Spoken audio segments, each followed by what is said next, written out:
I really enjoy working closely with our customers to help them solve the technical solutions that they have for formulating beverages. Cargill also has a very diverse portfolio of ingredients, so we're always doing something new.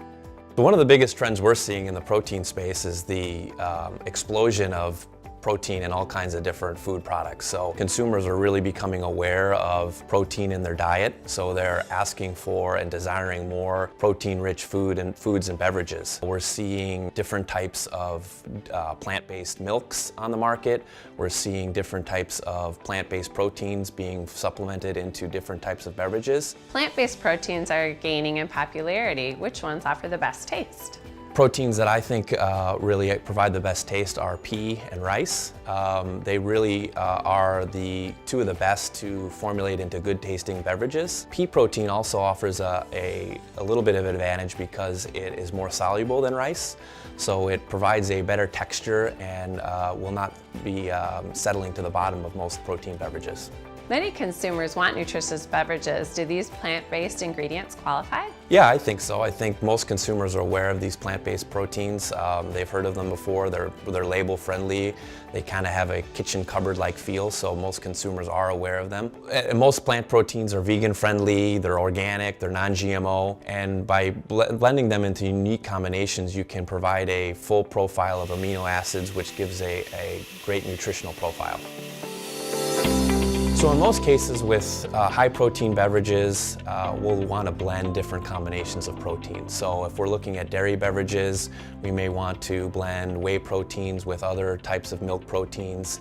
If we're looking at plant-based proteins, we may want to blend pea and soy and rice together to allow us to deliver higher amounts of proteins and still leave a great tasting beverage. And then if that doesn't work all the time, we can also use flavor modifiers. So we can add some flavor compounds to these beverages, especially with high protein. You get some you can get some astringency and bitter afternotes.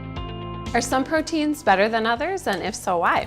Yeah, I wouldn't say necessarily that some are better than others. I would say some have pros, some have cons. So traditionally, most beverages have been formulated with dairy proteins, like some of the products we have here. Consumers are used to how those taste. They understand those proteins. Food formulators have been optimizing those into beverages for years, so they really have great taste and texture. But consumers are looking for alternative proteins, plant-based proteins, like the product I have here. Those products are just a little bit different. They've got different textures and tastes, so consumers are to take a little bit of time to get used to those, but we can definitely formulate really nice tasting beverages with these types of alternative proteins, plant-based proteins. This one is pea protein, for instance, but it's just going to take some consumers getting used to those flavors and textures. What techniques do you use to get the right mouthfeel and texture for protein beverages? At Cargill, we have a lot of experience with texturants. We have a diverse portfolio of texturants and hydrocolloids, and these are the ingredients that we use to help to provide texture in beverages. So we do use these different hydrocolloids in different ways to make sure that we're providing the right texture for the right type of protein that we're using. Consumers are going to still look to new and unique, novel plant-based proteins, but I think there's also going to be an increase in novel animal proteins as well. So it should be a really exciting time to see what new ingredients get put onto the market and formulated into beverages. Hi, I'm Vince Cavallini. I'm our Beverage and Convenience Foods Applications Manager.